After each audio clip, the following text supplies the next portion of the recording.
So I'm very pleased to welcome Gill. Gill happens to be the vice chair of this group, but almost more importantly, she's also associate professor at the University of Leeds in the School of Education, and she is an international authority on child poverty, which is really handy for us, because that's the subject this evening. So, yeah, thank you very much, and yes, thanks for the invitation to come and talk here. So, firstly, I'd just say I am recording this. Another group who I do a bit of work with has asked if they can have a copy. So if I could ask if we keep questions apart from brief clarification questions to the end, that would be brilliant, just so there's a clear kind of recording of the talk. So yeah, I'm just going to start by saying a bit about why I think child poverty is an important topic, why I've kind of made my career around studying that. Then say something about some of the important issues in understanding the debates that seem to kind of go on forever around what we mean by child poverty, how we should address it. And that'll focus around different kinds of concepts, definitions and measures of child poverty. And also in different perspectives, what might be seen as the causes, the consequence and the consequences and the correlates of child poverty. The main section, though, I'm going to focus on some of the most common comments that I hear from people when I tell them what I do for a living. So I'm going to be kind of, telling you some of those comments that I get, and then going through some of the evidence around the kinds of things, the kind of assumptions that people might make about child poverty in the UK, and poverty more generally as well. And finally, I've just got a few key messages, very much drawing on my recent book on poverty and social exclusion in the UK. I say my book, it's actually co-edited by myself and Professor Esther Dermott from the University of Bristol. So I've actually only written 2 chapters of it, but I'm going to call it my book anyway. So moving on to... Sorry, I'm not used to this. Brian, I'm hitting it, but it's not doing anything. Oh, it's because Is it the wrong way up? Shouldn't make any... Okay, it's because it's the wrong way up. So yes, to start off, why child poverty? So it's pretty well established now that child poverty has serious implications for child well-being, by which we mean children's lives in the present, and well-becoming, which is children's capacity to progress towards a healthy, productive life in adulthood. Some of the consequences during childhood are lower educational attendance, attainment and achievement, worse health problems, increased risk of disease, increased risk of death during childhood. In adulthood, lower life expectancy for people who've grown up in poverty. The life expectancy is lower. Life expectancies, this is all within the UK, are lower within poorer areas of the UK than richer areas of the UK. And people who've grown up in poverty are less likely to have good health in adulthood, to access the same kind of employment opportunities, and to be able to remain out of poverty for their adult lives. And child poverty is also bad for the societies in which poor children live. There's been a lot of research investigating the costs of child poverty to society. I'll say a bit more about that later on. It costs economically, and also it's fairly well established. I think it was last year we had a lecture from Kate Pickett, a co-author of The Spirit Level, which is a very important piece of work which has investigated how unequal societies compare to more equal societies. And it's very well established that on all kinds of different measures of well-being, ranging across a really diverse range of indicators, more equal societies tend to do a lot better than less equal societies. So as a result of these well-known negative consequences of child poverty, there's been a lot of policy attention to child poverty at national and international levels. In the UK, we had the 2010 Child Poverty Act. It has now been repealed under the current government, but that was a real milestone, a real kind of key point of legislation in terms of actually committing the government to poverty reduction across a range of targets. I'll say a bit more about that again later on. Within the European Union, the Europe 2020 strategy targets talk about child poverty reduction and poverty reduction more generally as well. And the recently announced Sustainable Development Goals are a bit more specific than their predecessors, the Millennium Development Goals, in actually highlighting the reduction of poverty in all its dimensions. So the Millennium Development Goals were much more focused on the reduction of absolute poverty in very poor contexts. The Sustainable Development Goals, the wording is a reduction of poverty in all its dimensions. And that was quite specifically phrased to ensure that better off countries also have this commitment to working towards poverty reduction. Another key reason why child poverty is particularly important at the moment was the financial crisis of 2007-08, and subsequently, not just in the UK, across a range of richer countries, governments have pursued austerity politics, cuts to public spending, and a lot of these cuts have very disproportionately impacted families with children. There's a book that was commissioned by the UNICEF Research Centre on this topic. I was involved in writing the chapter on the UK, but there's chapters across various European countries and rich countries worldwide. And it's been a fairly common theme that families with children have disproportionately suffered the effects of austerity politics. So that's why child poverty right now is also particularly of relevance. I will get the hang of this mouse. Another reason why child poverty, I think, is important is just its prevalence within the UK. So this is based on data from the Department for Work and Pensions from 2015. There have been releases of this. I haven't updated the chart yet, sorry about that. But this is based on the proportion of children living in households with an equivalised income below 60% of the national median. Don't worry too much about the technical language. This is an internationally accepted definition of poverty. And we can see that in the UK, we've got a sharp increase late 1970s, beginning of the 1980s, and then fairly stable rates of above 25%. More recent series of this data show increases over the past couple of years, and forecasts around child poverty predict substantial increases if the current policy regime continues in the UK. So we're expecting this to increase further. So moving on then from why I think child poverty is important, I'm going to talk a bit about why it's so difficult to come to any kind of agreement about how we should think about poverty, how we should define it, and how we should address it. So starting off with concepts of poverty, these tell us why poverty exists. So when we talk about concepts of poverty, and Ruth Lister very helpfully kind of teases out the difference between concepts, definitions, and measures. What we mean by a concept are the kind of societal narratives on poverty, and those aren't just the stories about poverty that academics tell. They're the kind of stories that exist within society about why poverty exists, the kinds of things that you might hear people talking about. And there's two kind of broad approaches. Of course, in reality, it's always more complicated than this, and we probably all have elements of both of these different approaches. But broadly speaking, these are the two main societal narratives that will tend to come across around poverty. So individual explanations locate the kind of story of why we have poverty within individuals who are in poverty. There's a deficit within that person which is responsible for them being in poverty, and that might be a lack of intelligence, a lack of skill, not having the right kind of attitudes and motivations. But within these individual accounts of why poverty exists, it's very much seen as a deficit within that individual.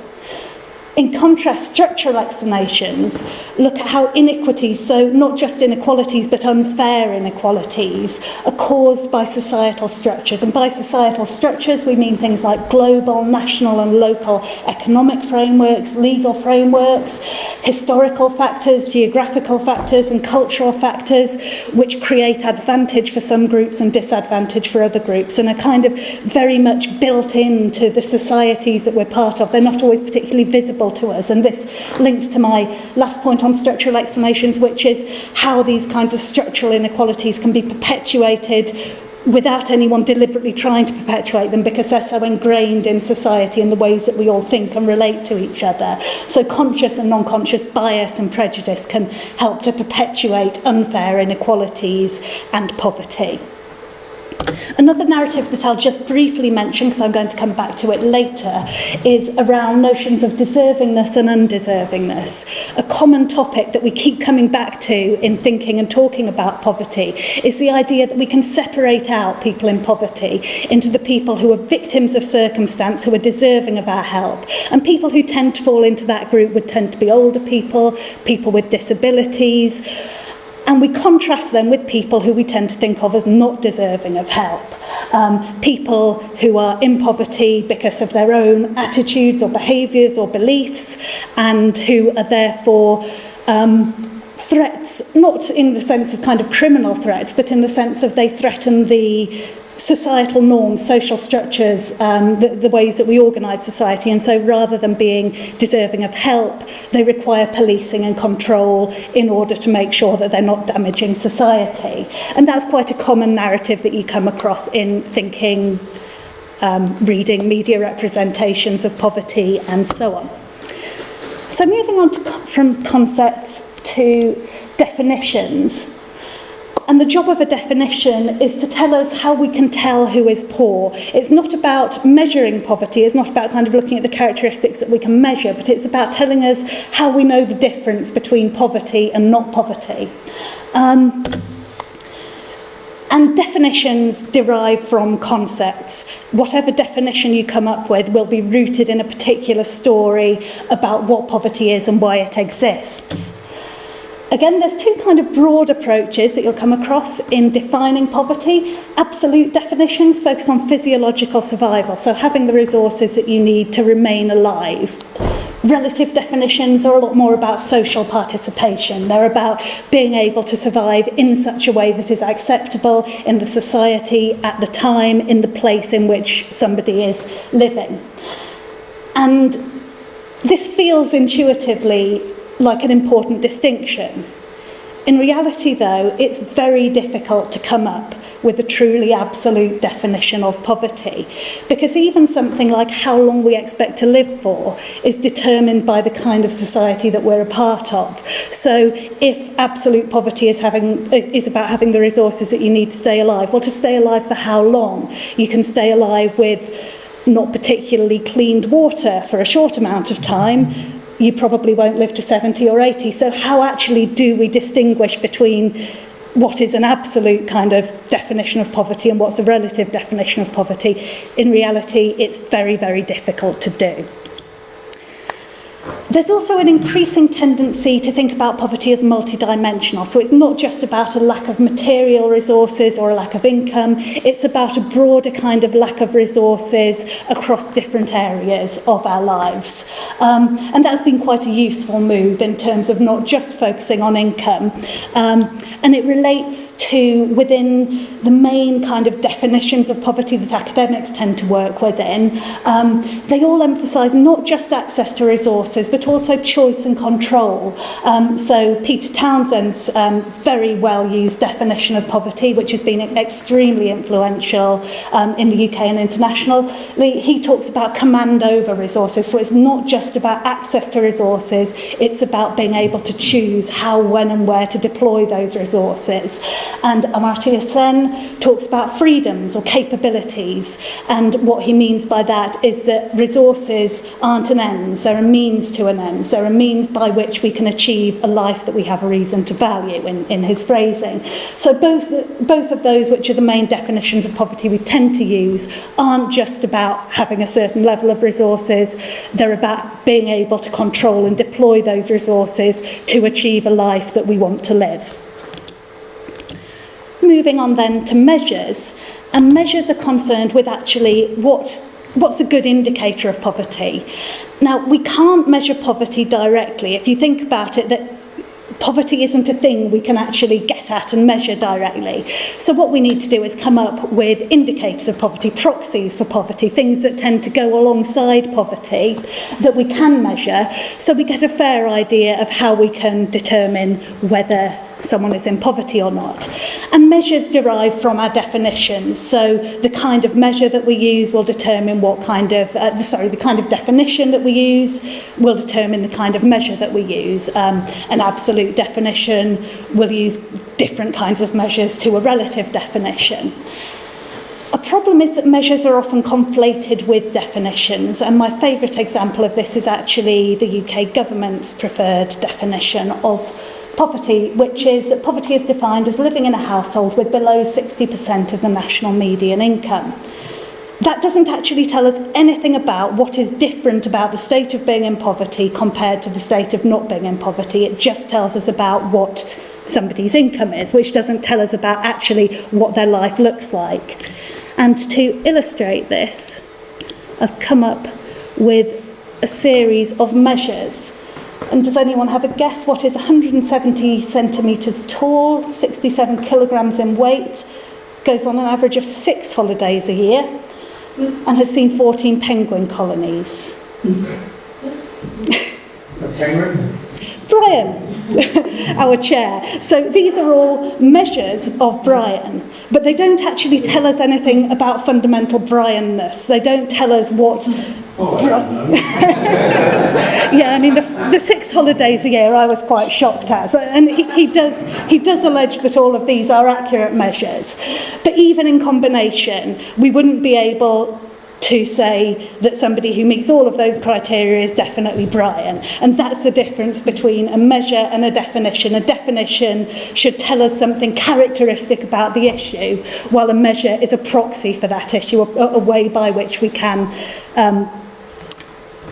come to a reasonable conclusion about whether that is a Brian or not, in this case, or in poverty or not. And in terms of how we tend to measure poverty, household income remains by far the most common approach to measuring poverty. Actually, a lot of my research, which I'm not going to have time to talk about much today at the moment, is about problematising that, really.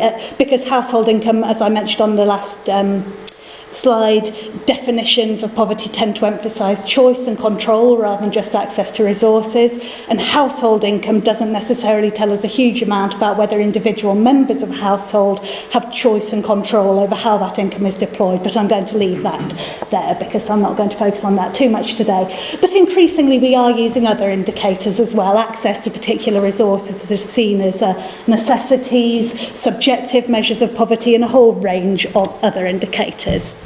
So just to summarise all of that,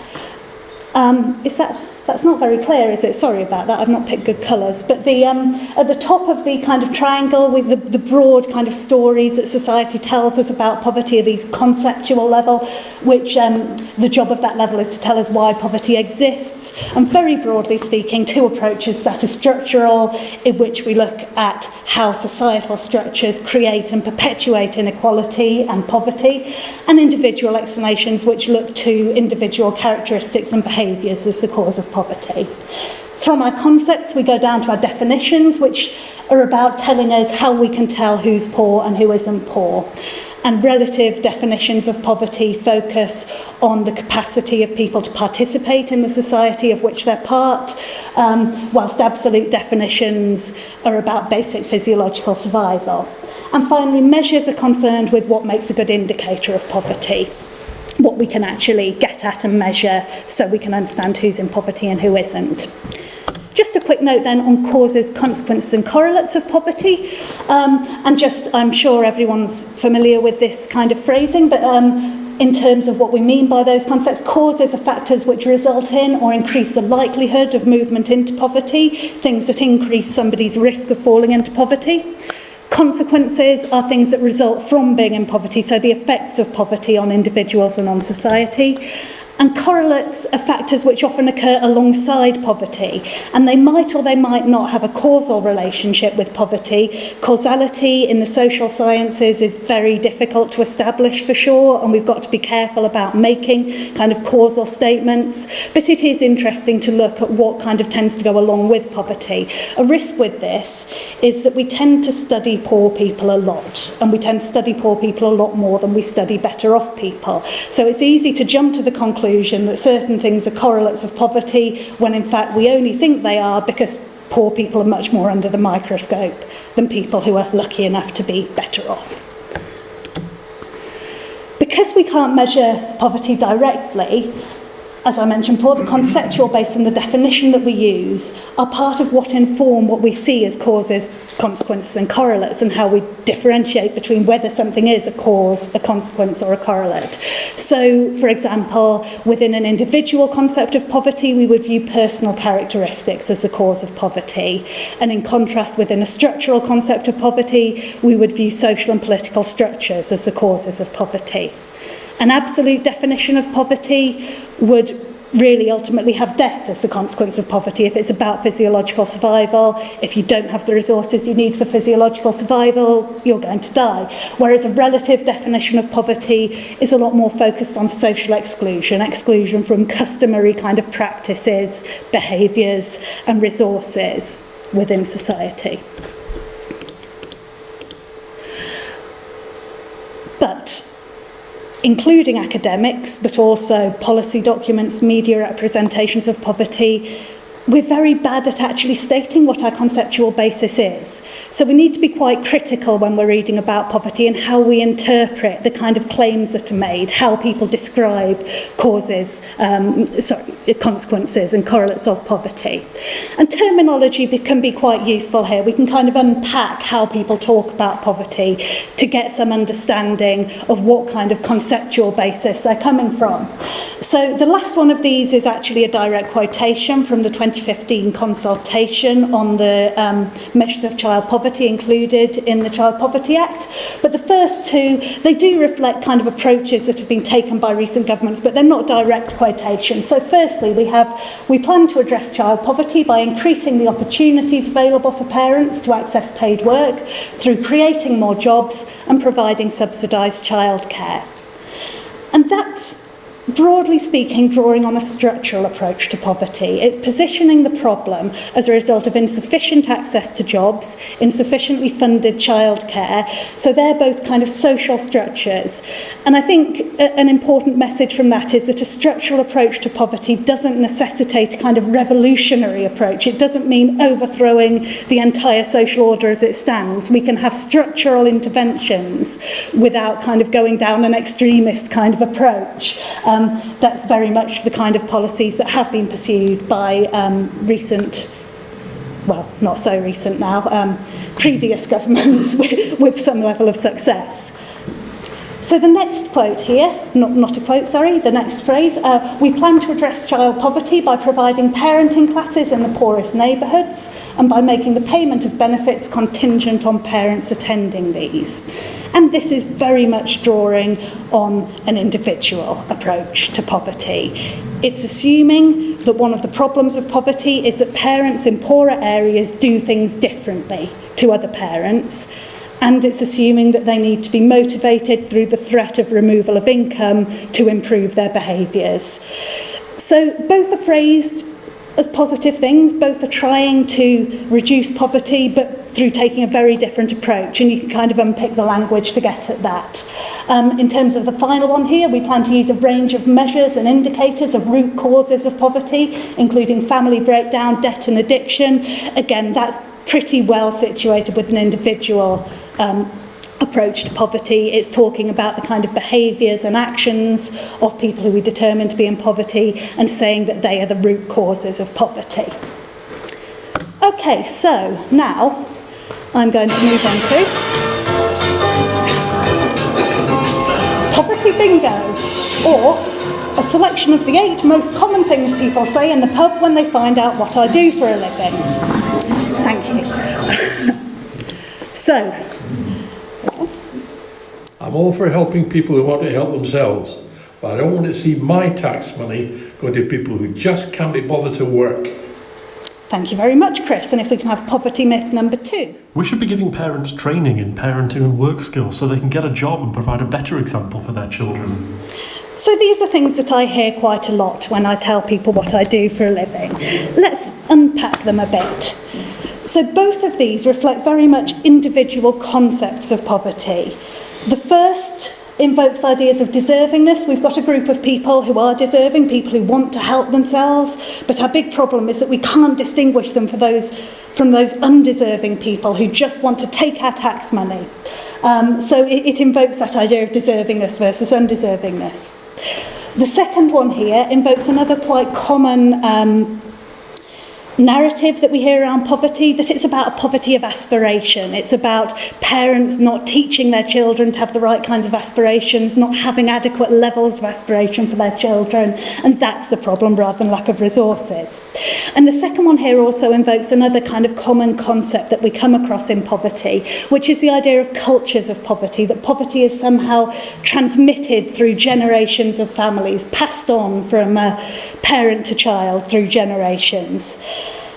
And both, again, just stress a kind of individualistic approach here, both are based on the assumption that it's deficits in motivation, in attitudes and in skills that are the kind of causes of poverty. So let's unpack these a bit. Firstly, if we're talking about getting parents into work, wanting to help people who want to help themselves, in terms of child poverty, over 2/3 of children in poverty in the UK today live in a household with at least one adult in paid work. Worklessness is not the cause of child poverty in the UK today. Potentially underemployment, people not being able to access enough hours, inadequate levels of pay, inadequate levels of security in jobs, are driving factors behind child poverty, but it's certainly not the case that if we just get parents to go to work, we'll reduce child poverty. This finding comes from, to date, the largest scale study of poverty and social exclusion in the UK. There's a chapter on it in this book.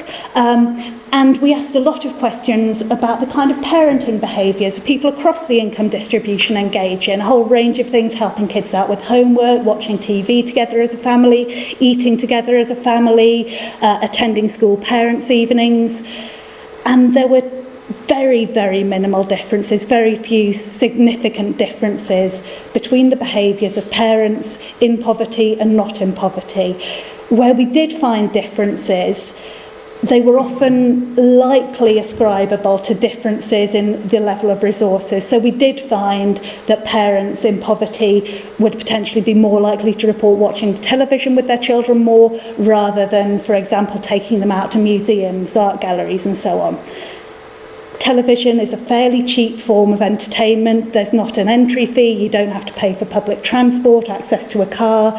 A lot of the costs to accessing the things that we tend to see as positive social engagement are quite hidden and do exclude people in poverty from them. I did some analysis of this survey data around child poverty specifically, and we asked a range of questions about the kinds of economising behaviours, the kinds of things that people sacrifice when they haven't got enough resource. And what struck me really as just the most stark finding in our analysis of this was that in households on low income, below the poverty line of 60% of the median, 69% of adults in households with children were going without enough to eat in order that their children had enough to eat. This is not a case of adults in these households spending their money on drink and on cigarettes. It's a case of them literally not eating enough in order that they can provide for their children. Going back to the kind of the second myth that invoked this cultures of poverty thesis, this idea that poverty is passed down the generations. My favourite comment on that was from Professor David Gordon at the University of Bristol, who just kind of commented one day that it's if people think poverty is a sexually transmitted disease. It's kind of transmitted through generations in that kind of way. But this idea is persistently invoked. We'll hear it. It comes out again and again and again in how politicians talk about poverty. The most recent being Ian Duncan Smith, ascribing a lot of the problems in our society to these families who he'd come across, where there were 3 generations of which nobody in those families had had a job for 3 generations. Now, Professor Tracy Shildrick, who was my colleague at Leeds until recently, decided to follow up on this and to do some research with these families with 3 generations of worklessness. So she and her colleagues went round various of the poorest estates in Middlesbrough and in Glasgow, and they described their hunt for research participants as akin to trying to find the Yeti. They did not manage to find a single family which met Ian Duncan Smith's criteria of 3 generations in which nobody had ever had a paid job. This is the most recent example. This myth has been debunked over and over and over again. There's been millions of pounds put into research trying to identify these cultures of poverty, and they have persistently failed to be able to do so. Similarly, the poverty of aspiration thesis is also just as widely debunked. The idea that children who grow up in poverty are less likely to succeed in adulthood because their parents and they themselves don't have kind of high enough aspirations. The research finds that parents and children do have very similar aspirations to their better off peers. What they don't have is access to the resources and the networks to be able to actually make the most of those aspirations, to turn those aspirations into a reality. And that's not an issue of aspiration, that's an issue of resources. And I'm going to show you the same chart as I showed you before in just a minute. But if we basically, we can't infer causality from this, but if we plot child poverty rates against different policy regimes, this gives us a fair idea of the likely impact of different policy approaches.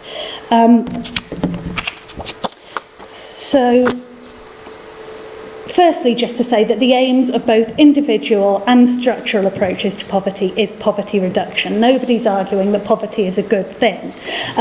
So within an individualised approach, the belief is that poverty reduction is best achieved through changing the behaviours of people in poverty, through motivating them to behave differently.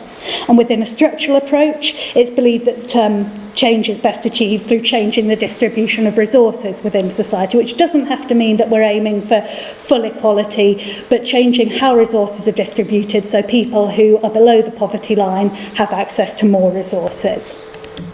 So here's a chart, and I've characterised this, I've put on a block for the financial crisis and the recession, which the UK came out of in, I think, early 2010.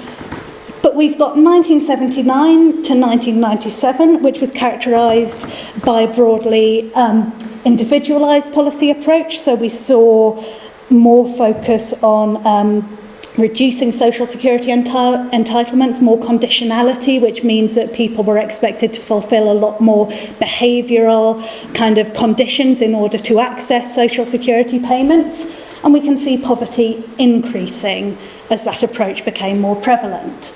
Then 1997 through to 2010, we saw, again, and this is very broadly speaking, a structural approach to poverty reduction. So policies were characterised by a focus on enabling more parents to access paid employment by providing subsidised childcare, increasing the levels of benefits available to some social groups. I mean, Labour wasn't about massively increasing everyone's entitlements, but some social groups did get increased entitlements, and there was also a big policy drive around reducing child poverty. And we see a kind of downward trend over that time. The financial crisis and its the lead up to that obviously complicates things quite a bit. And then since 2010, we've seen a return to lower rates of social security benefits and very, very strong increases in the conditionality attached to them, including severe sanctions which can completely cut people's access to social security payments for a prolonged time.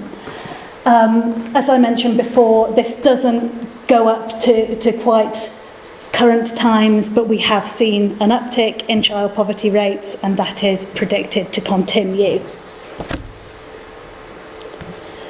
And obviously, we can't assume that it is these policies and these policies alone, but there's a pretty clear picture of what kinds of policies are associated with increases in poverty compared to the kinds of policies that are associated with stability or decreases.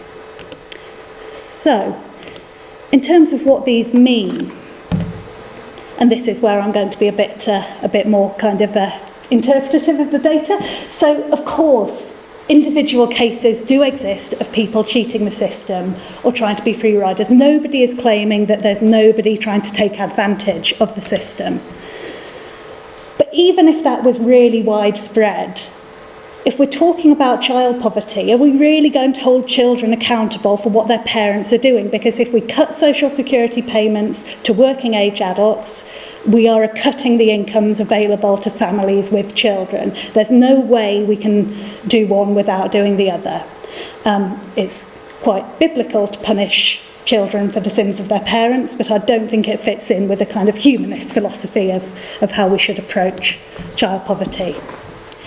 In reality, though, this kind of free riding, people trying to cheat the system, is massively outweighed by the scale of non-uptake, people not claiming the things that they're entitled to.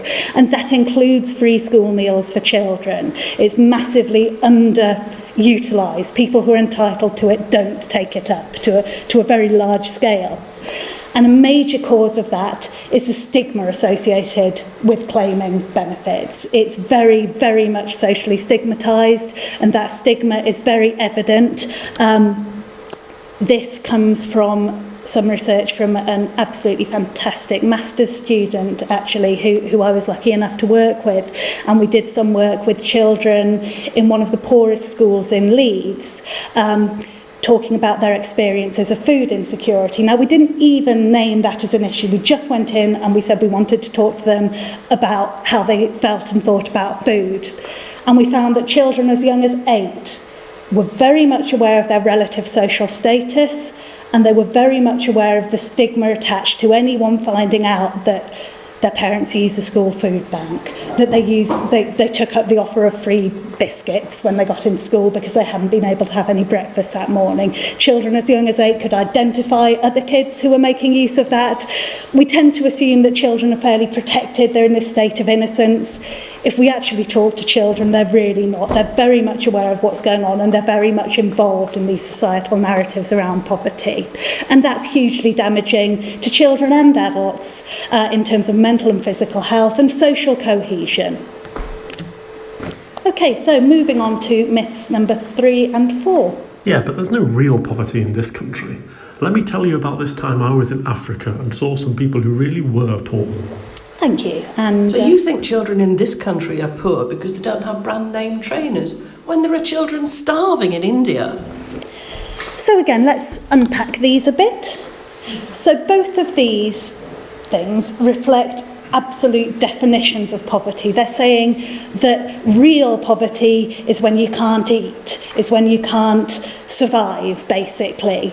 Whereas the kinds of things that we think of as poverty in rich country, well, they're not real poverty. They both invoke that idea that relative poverty, poverty compared to other people in your society, is somehow not real. They both also involve othering, which is a process of kind of framing poverty as something that happens to people far away from us, people who we don't know, and people who we've got less of a responsibility towards. We might have charitable feelings towards them, we might want to help them out of kind of charitable sentiment, but they're not people like us. And othering also kind of enables us to be a bit more simplistic in how we understand people and processes. We don't really have to grapple with the fact that these people far away are just as much real people with complicated personalities and lives as we are. If we can say poverty's over there, we can kind of caricature people in poverty. And that often involves invoking kind of notions of deservingness and undeservingness. And it kind of conflates the idea as well of measures, so indicators of poverty, whether you're starving, whether you have brand name trainers, which I don't think is really an indicator of poverty that is particularly widely used anyway, but it invokes the idea that this is somehow the same as the definition of poverty. So again, just to check some of the facts here. So the terminology that we use about relative and absolute poverty isn't necessarily always used consistently, and often, I mean, in the 2010 Child Poverty Act, the measure of poverty that they called absolute was not in fact absolute. It was still to do with a proportion of the national median income. But that aside, if we use the terms as they were kind of traditionally intended, with absolute based on physiological survival and relative based on social inclusion. As I mentioned before, I've really yet to see a truly absolute definition of poverty that can really be translated into a way of measuring poverty and a way of addressing poverty. Molly Orshansky in the US, writing in 1969, argued that poverty is in the eye of the beholder. If poverty is relative, then poverty is pretty much whatever we think poverty is. But more recently than that, Dave Gordon, Shoylan Nandi made the argument that actually we can have a single definition of poverty that's globally applicable. If we say poverty is about not being able to have the resources that you need for both survival and social inclusion, that can be applied universally, but we need different measures to reflect geographical context, cultural context, and temporal variation, changes in the kinds of resources we need over time. So that's, again, just a note of the importance of distinguishing definitions and measures. If you confuse them, it can become very difficult to kind of unpick. So relative poverty then, is it important? A huge range of research tells us that yes, it is very important. It impacts educational participation and achievement, mental and physical health, mortality and morbidity, the experience of disease, both during childhood and during later life. Relative poverty has consistently been found to be associated with a wide range of negative outcomes. Just because it doesn't necessarily result in death in the short term doesn't mean it doesn't have serious consequences for people's lives. And some research that I've been involved with around talking to children living in poverty in the UK, they're much more likely to report being excluded by peers, to worry about their family's financial situation, to miss out on important educational and social opportunities, and to hide their experiences from their parents because they're fully aware that their parents are under a great deal of stress and they don't want to add to that. So again, a wide range of very damaging consequences for children from relative poverty. So moving on to the implications of this. Firstly, I think there's a kind of false dichotomy set up in this argument, really.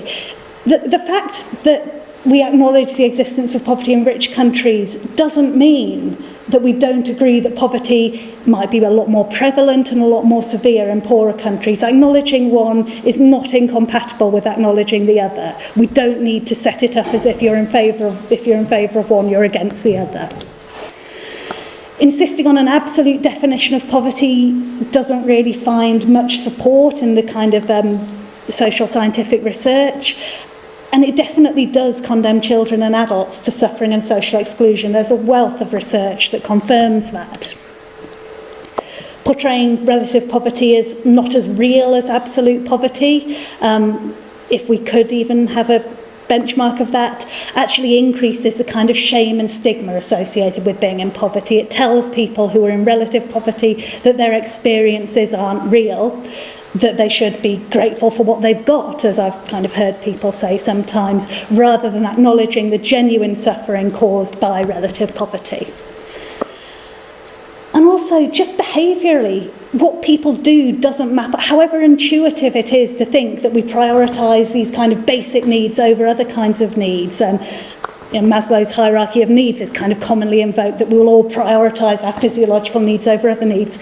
People's behaviour actually doesn't work like that. Again, there have been several studies looking into this and finding that people often prioritise social needs, things like attending a funeral, providing a gift at a birthday celebration, over what we might think of as more basic physiological needs, including having enough to eat, heating their housing adequately. So we can't actually map people's behaviour onto these distinctions anyway.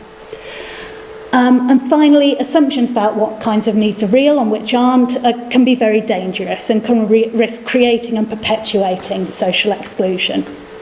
I'm just aware of the time, so I'm going to try to speed up a bit. If we can move on to poverty myths 5 and 6. I didn't need all these iPads and things when I was a child. I think kids are just too materialistic and greedy these days. Money can't buy happiness. So again, two things I hear quite often. Sorry, I've gone ahead too soon. So these are associated with what people assume to be measures of poverty. They're about the kind of things that we look at whether people have or not to determine whether we think they're likely to be in poverty or not. And they both invoke individual concepts of poverty. So the deficit is within the individual's values, their attitudes. In the first one, we're saying that kids are too materialistic, and that characteristic of them, rather than a characteristic of society, is the root of the problem. Whereas in the second one, the assumption is that if people prioritised happiness rather than wealth, it would all be okay. They also invoke absolute definitions of poverty. So an adult talking about what a child needs based on what they had when they were a child assumes that the world hasn't changed since then, particularly in relation to technological advances. That's just really not the case. The world changes very, very quickly, and it's very difficult for adults to get an accurate insight into what children's kind of social worlds really look like. And it also conflates measures of poverty, so access to resources, with the presumed effects of poverty, so happiness or unhappiness. And they're two different things. When we're measuring poverty, we're not actually trying to measure happiness, we're trying to measure poverty. We can measure happiness, we do try to measure happiness, but that's a different question to whether something is a good measure of poverty. So fact-checking again. And studies examining public perceptions of necessities of life, and some of the research that I've been involved in has looked at this going back to the early 1980s and traced it through to 2012. And there's actually remarkable stability over time. We've kind of got a lot of messages in the media saying that people are getting more greedy, wanting more and more resources. Actually, people's perceptions of the necessities of life have remained very, very stable over time. Where there has been more of a difference is where we might all expect there to have been, and that's in relation to kind of rapidly changing things. So technological items, things like a computer and internet access. And actually these days without that, you can't access various aspects of the social security system, access to social housing, claiming benefits. You can't easily access some aspects of the NHS. Children are unable to complete their schoolwork in ways that their peers are doing so. So actually, in those fields, we would expect rapid change. Surveys, I've done a bit of research comparing children's and adults' perceptions of necessities, and again, there's a huge amount of similarity. People kind of tend to expect that children will emphasise very different kinds of things, very different resources to adults, but there's actually a lot of similarity, especially in relation to what children need for education, for their health and for development.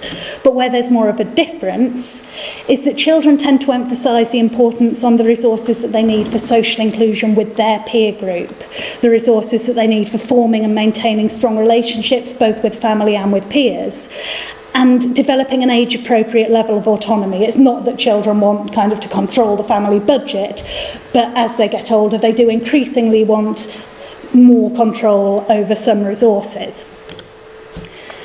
And the importance of those needs, which children often kind of report in interviews and in surveys that they perceive adults to be less accepting of, but their importance is actually borne out by quite a lot of research which shows that lacking those kinds of resources can lead to social exclusion within a child's peer group, lower subjective well-being, increased risk of being bullied, and increased risk of feeling shame and being stigmatised, being made to feel embarrassed because they don't have what their peers have. So in terms of implications of that, in terms of kind of criticisms around materialism, we can't blame children for having created a world which values overconsumption. They were born into it. If anyone created it, it's us, it's not them. Overconsumption, concerns about it are absolutely legitimate, and they raise very legitimate concerns about environmental sustainability. But what we can't do is conflate that with distributional justice. We can't say that people's access to non-sustainable resources should be determined by the wealth of the family they happen to have been born into. That's not social justice. That's not a fair way to allocate these resources. We do have to reduce consumption of these resources, but not according to parental income. Accusations of greed and materialism as well, they don't really acknowledge or show a lack of awareness of the deeply damaging psychological consequences, developmental consequences of lacking the resources that other children in society take for granted. Things like bullying we know to be associated with very negative long-term outcomes for children and for the adults that children become. And saying that children only want things through greed or materialism fails to acknowledge those serious consequences. In terms of kind of how we go about studying poverty, adults, including parents, are not perfect reporters on children's needs and on the consequences of lacking resources. And the imperfection of adult responses increases as children get older, which kind of makes intuitive sense. Older children are more likely to be out of the home more often, more likely to put more of an emphasis on relationships with peers, and so parents will have less and less access to their worlds in that way. And this isn't to say that children's perspectives are a trump card. They don't kind of override what adults think are important. But we can't ignore them if we want to genuinely try to understand and reduce child poverty. So, moving on to myths 7 and 8. If you can't afford to support a child, then you shouldn't have one. We need to teach resilience in schools so that poor kids have better life chances when they grow up. So these final two myths, they both invoke again individual concepts of poverty. It's failures in personal decision making, the decision to have a child, or failings in character, a lack of resilience that's responsible for the effects of poverty, rather than deprivation. It places the responsibility for managing impoverished circumstances onto families and children, rather than onto the societies that they're part of. The second one in particular conflates poverty in childhood with life chances. So by life chances, we mean someone's ability to escape poverty as an adult. That's not the same as escaping poverty as a child. It implies, the first one in particular implies that poverty is an inherent characteristic of a person, which doesn't change over time.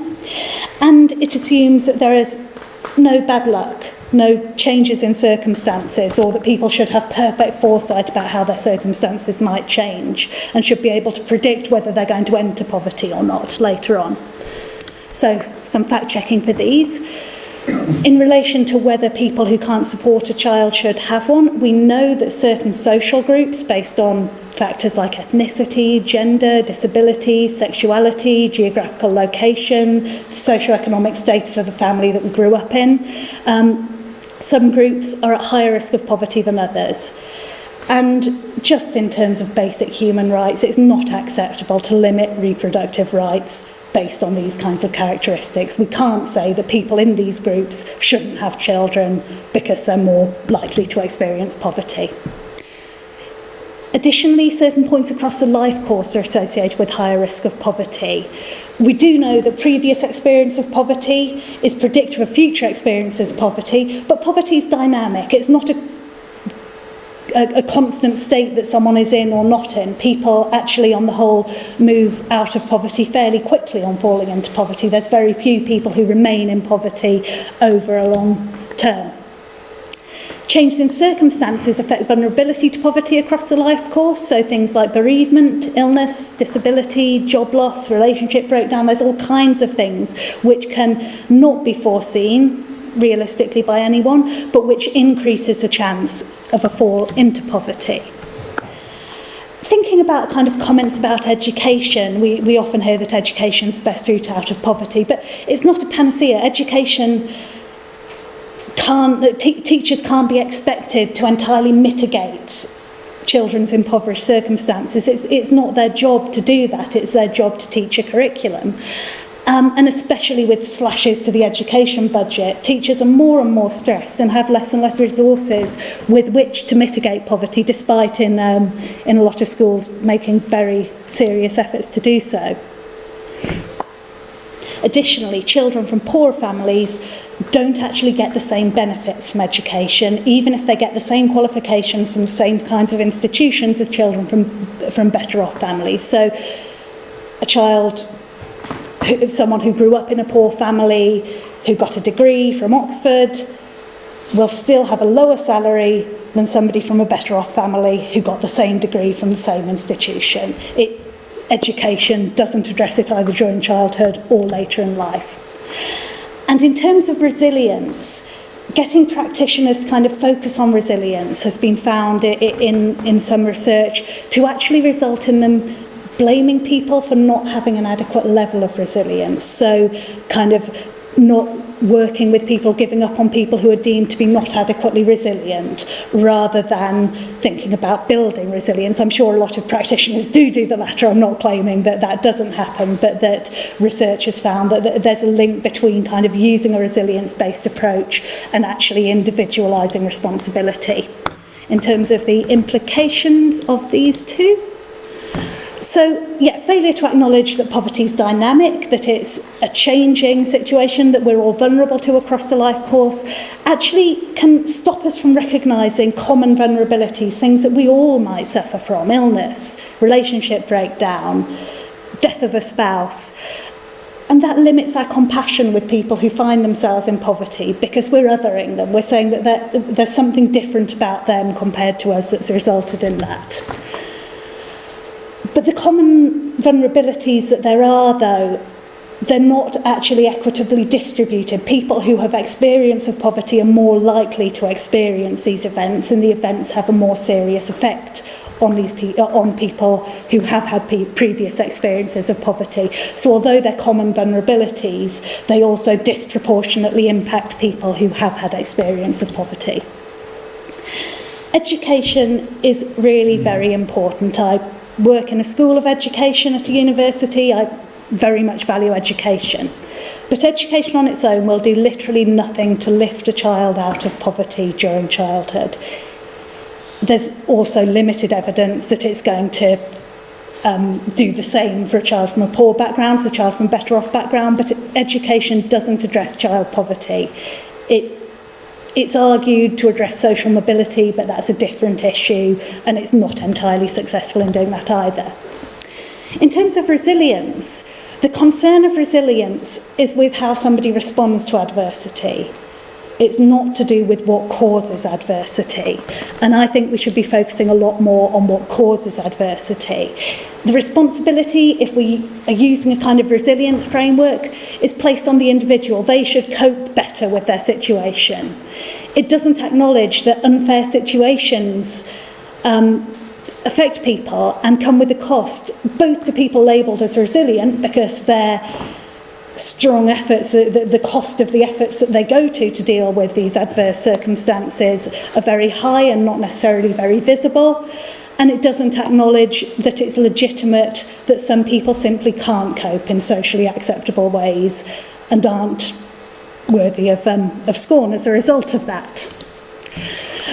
So really, for me, an implication of this is, unless we're doing everything we can to eliminate unfair exposure to adversity, we should be focusing on preventing adversity rather than on building resilience. Of course, we can do both, but I think unless we can guarantee that there's not a kind of an injustice in broader social structures, we should be focusing on addressing that injustice. So very quickly, on my last couple of slides now, some key messages. I'll just pull out of that. In terms of messages for academics, I would say we've got to be more careful in our work about very overtly stating the kinds of concepts of poverty, the definitions of poverty and the measures of poverty that we're using, and what that means for the kinds of conclusions that we draw, and how that affects the kind of ideological, theoretical and conceptual basis of the entire field of study that we're drawing on. And we also need to do better at considering multiple perspectives, particularly in terms of child poverty, children's perspectives, and taking those seriously and respecting them. It's actually enshrined in the Convention of the Rights on the Rights of the Child that we should be doing this. Article 12 says that children have the right to have a say in decisions affecting them, and that isn't just applicable in individual situations, it's also applicable in relation to social policy. So we've actually got a legal responsibility to be taking children's perspectives more seriously than we do. In terms of messages for policymakers, the kind of dominant rhetoric at the moment very much favours individual concepts of poverty, and this really does fly in the face of quite overwhelming evidence to the contrary. So if policy is serious about having as its goal the reduction and ultimate eradication of poverty, then we need to really reframe how poverty is conceptualised, defined and measured, and that needs to inform how we intervene into the lives of, well, everyone, not just people in poverty. In terms of practitioners, empathic and supportive interventions, not just for people in poverty, for people experiencing any kind of adversity, can be absolutely life-saving. But focusing on individual behaviours, trying to change how an individual behaves is not likely to help, because actually the evidence shows people in poverty don't really behave all that differently to people not in poverty.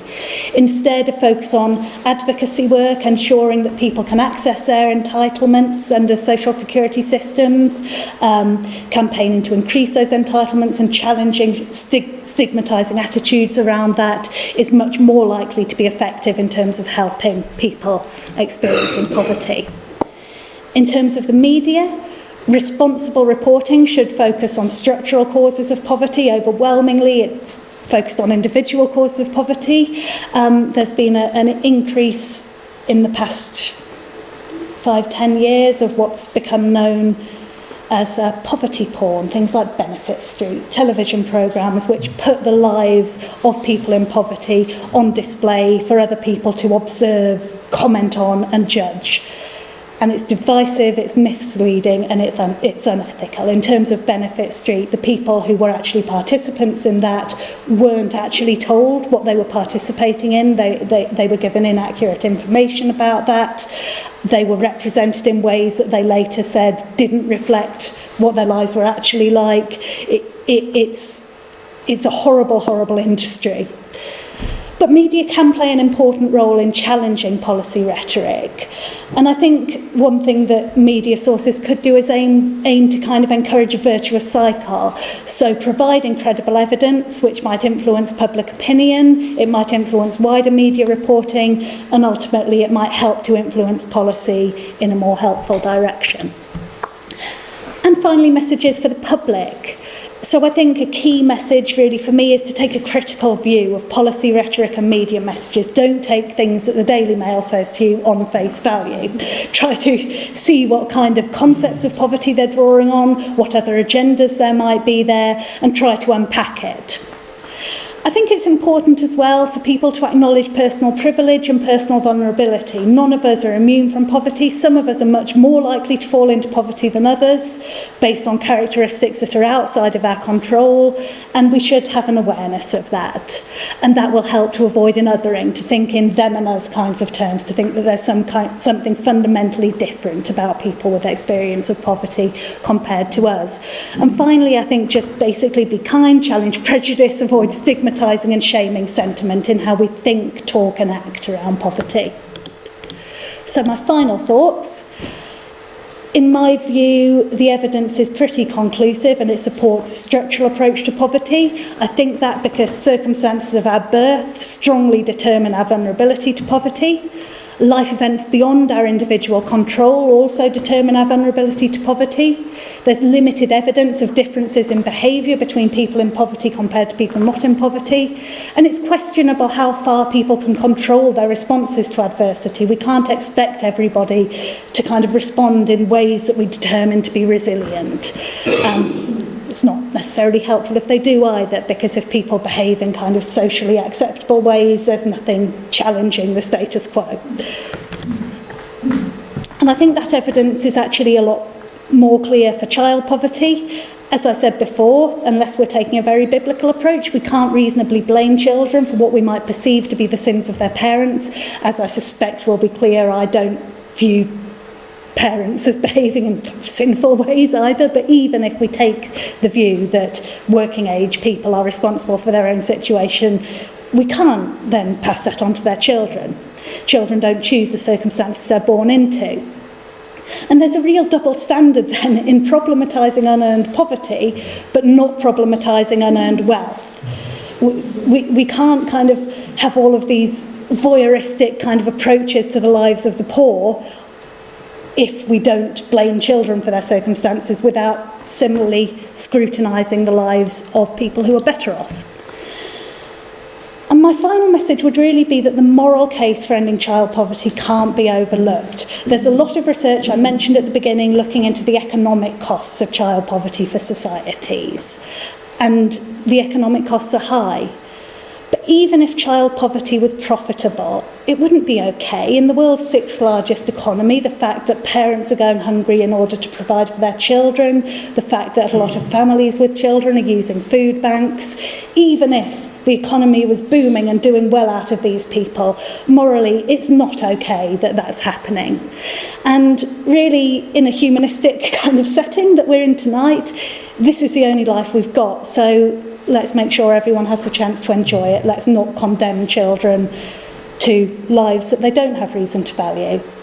Thank you very much. That is the end.